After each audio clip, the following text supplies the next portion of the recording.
Science classes by Ranjeet Kumar में आप सभी का स्वागत है।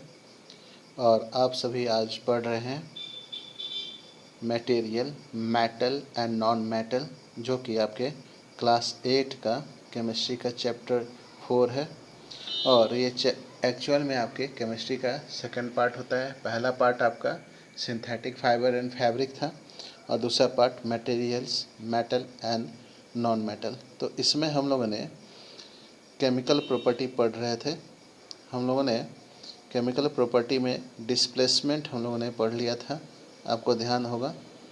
केमिकल प्रॉपर्टी आपकी चल रही थी और केमिकल प्रॉपर्टी में हम लोगों ने डिस्प्लेसमेंट तक कर लिया था, यानी कि आपके 8वें सिलेबस तक का, 8वें क्लास के सिलेबस तक का आपका केमिकल प्रॉपर्टी मेटल और नॉन मेटल का ख़त्म हो गया था।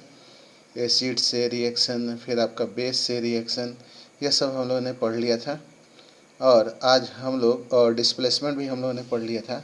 आज हम लोग पढ़ेंगे use of metal and non metal.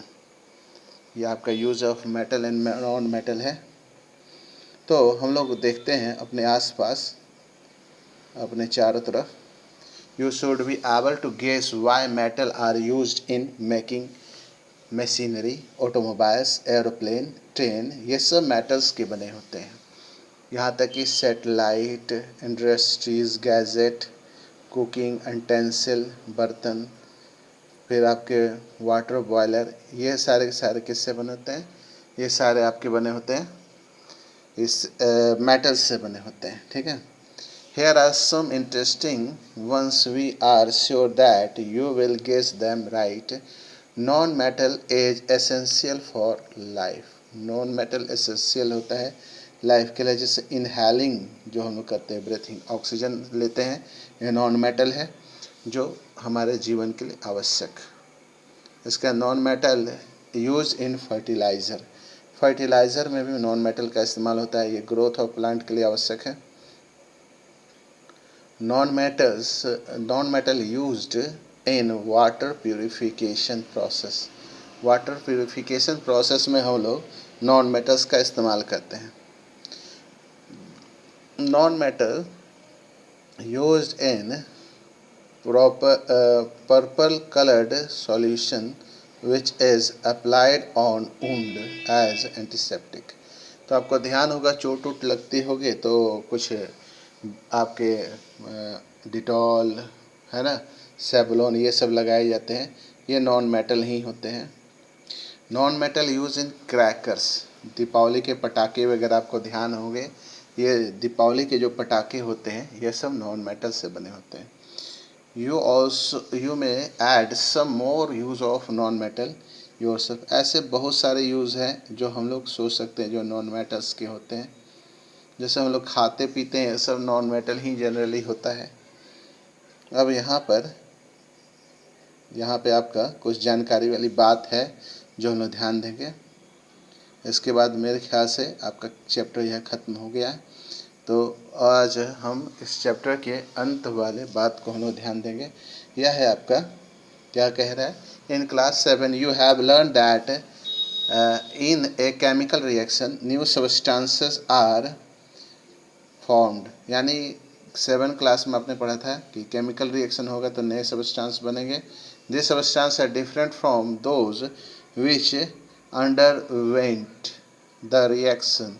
Now if a substance can not be broken down further by chemical reaction, chemical reactions में कोई सब्सटेंस ब्रोक नहीं होता है by cooling, heating, electrolysis is called element. माने जो ऐसा सब्सटेंस जो टूटता नहीं है केमिकल रिएक्शन में, वो एलिमेंट होता है।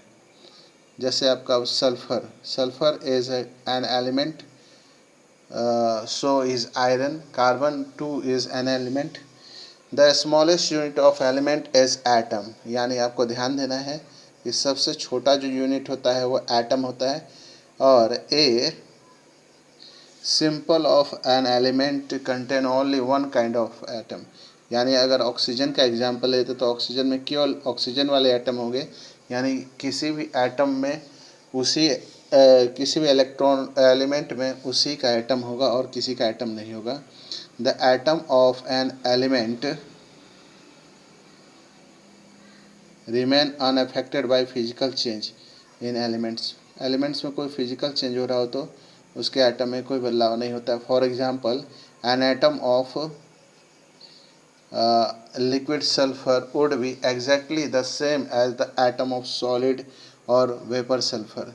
तो सॉलिड सल्फर ले लीजिए या लिक्विड सल्फर ले लीजिए, उसके एटम वैसे ही होते हैं जिस तरह से सॉलिड में होते हैं या लिक्विड में होते हैं। Although we have a infinity variety of substance in universe, universe में बहुत तरह के सब्सटेंस हैं, the number of elements forming these substance is limited। In substance में जितने नंबर होते हैं सब्सटेंस के वो बहुत ही लिमिटेड है। There are no more than 94 से ज़्यादा नहीं, 94 से ज़्यादा नहीं आपके नेचुरल अकरिंग एलिमेंट्स हैं। An element classified of elements is in the term of metal और नॉन मेटल्स, यानी कि हम लोग सब्सटेंस को मेटल और नॉन मेटल में कैटेगराइज करते हैं। Most of elements are metal, ज़्यादातर मेटल्स ही होते हैं। लेस देन 20 से कम, सॉरी 10 नहीं 20 से कम are non metals. Of few metalloids, कुछ मेटलॉइड्स भी हैं जो मेटल और नॉन मेटल दोनों का कैरेक्टर रखते हैं। विच passes characteristic of both metal and non metal. इस तरह से जो जानकारी थी आपको मैंने बता दिया। कल से हम लोग परसों से, क्योंकि कल आपका तो रिवीजन चलता है और रिवीजन में माइक्रो ऑर्गेनिज्म चल रहा है, माइक्रो ऑर्गेनिज्म फ्रेंड ऑफ हो चल रहा है। तो जिन बच्चे का रिवीजन छूटा हुआ या किसी तरह से पढ़ाई छूटी हुई है या रिवीजन करना चाहते हैं वो वीडियो ज़रूर देखें। और ये वीडियो में हम लोग आगे पढ़ाई करते हैं, जैसा कि मैंने आपको बताया हुआ है। परसों से आपका कीवर्ड मैं शुरू कर दूंगा। कीवर्ड हमारे समरी में भी होते हैं ये वाले सेक्शन में, और हम लोग अंदर भी जो है कीवर्ड खोज करके उसको मैं टिक आउट कर दूंगा। उसको आप अपने फेयर कॉपी में लिख लेंगे और उसके बाद क्वेश्चन आंसर चलेगा। इस वीडियो में अब इतना ही। इस वीडियो को लाइक करें, शेयर करें, सब्सक्राइब करें और नए बच्चे हैं तो बेल आइकन ज़रूर प्रेस करें। Thank you, have a nice day.